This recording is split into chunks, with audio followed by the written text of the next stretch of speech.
Hey guys, welcome to Rosie's Dessert Spot. In this tutorial I'll be demonstrating how to create this baby shower cake with the meringue pops.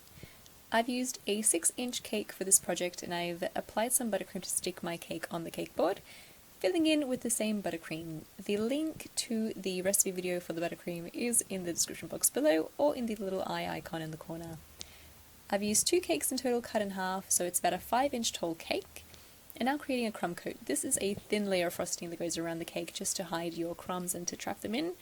Also helps to kind of maintain moisture in the cake. Clear up the top, pop it into the fridge for about 20 minutes just to set up. And here I've got 3 piping bags all lined up, so that when I cut them they all have the same sized hole at the end, about a centimetre up from the tip. I filled them with blue, pink and white buttercream, and I've coloured my buttercream with some gel food colour. Arrange a dollop of each colour in a row heading up the cake nice and straight. Once that's done, grab your spatula and run it in the middle of your dollop and drag it against the cake. This creates a really pretty little, not sure what you'd call this, but I call it a dollop here. And always wash your spatula before you head into the next colour. And now arrange your colours diagonally. So you can see here there's a pink and directly above it to the left is the next pink. You want to follow this pattern.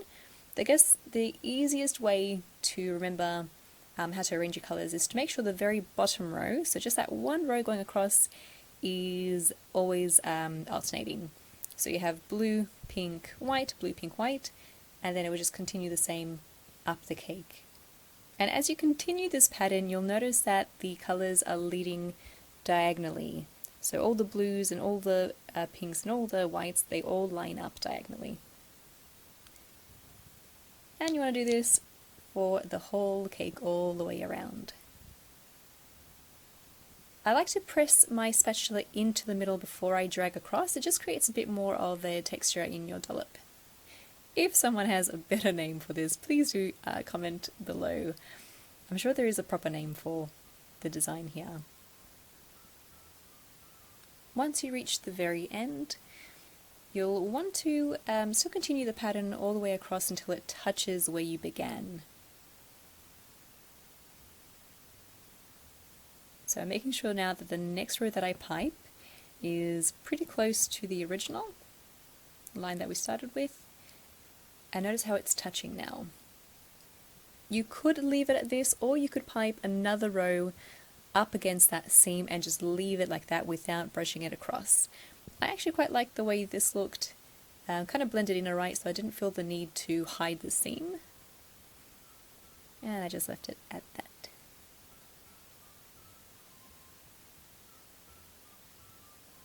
It's a very relaxing pattern to create and to watch being created as well, I might add. So that's why I didn't cut out a lot of the footage. I kind of kept most of it here for you guys. For the very top, you want to arrange in the same diagonal pattern, so you'll want to kind of keep that flow going. Granted, because the cake does get smaller as you get to the middle, you kind of break off the pattern and it's hard to keep it all in line, but as long as the very first row is still in line with the diagonal pattern, you're all good. And then continue creating a circle within a circle until you reach the very middle. It also helps to go in with a hot spatula. Makes for much neater looking buttercream. To decorate, I've added in meringue pops. You could leave it just as is. There's a lot of detail and it looks perfect on its own, but I really wanted to add in these meringue kisses. The recipe video will be linked in the little eye on the top right hand side of your page or in the description box as well. I also popped some meringue kisses on there too. And as a finishing touch, I'm adding edible gold driggies. These are like little edible pearls made of sugar. And just adding them right in the middle of the 4 dollops. And you're done. And that is how you create a baby shower cake. This technique is incredibly easy to do, especially for beginners. Doesn't take a lot of material at all in terms of tools that you need. And topped off with the meringue kisses. These meringue pops and meringue kisses are actually on my YouTube channel, so there's a tutorial for you guys on how to make these as well. What I love about this cake is that there is a lot of detail. not for the faint-hearted. Some people might say there's a little bit too much detail happening here. I think this is just the right amount before it becomes too much. But it all blends well really nicely. So I hope you guys give this one here a go, and if you do, please send me your photos. I always love to see what you guys are coming up with as well. Thanks again for tuning in, and if you haven't already subscribed, feel free to do so. We upload a new video every Tuesday. Thanks again for watching, and I'll catch you next week.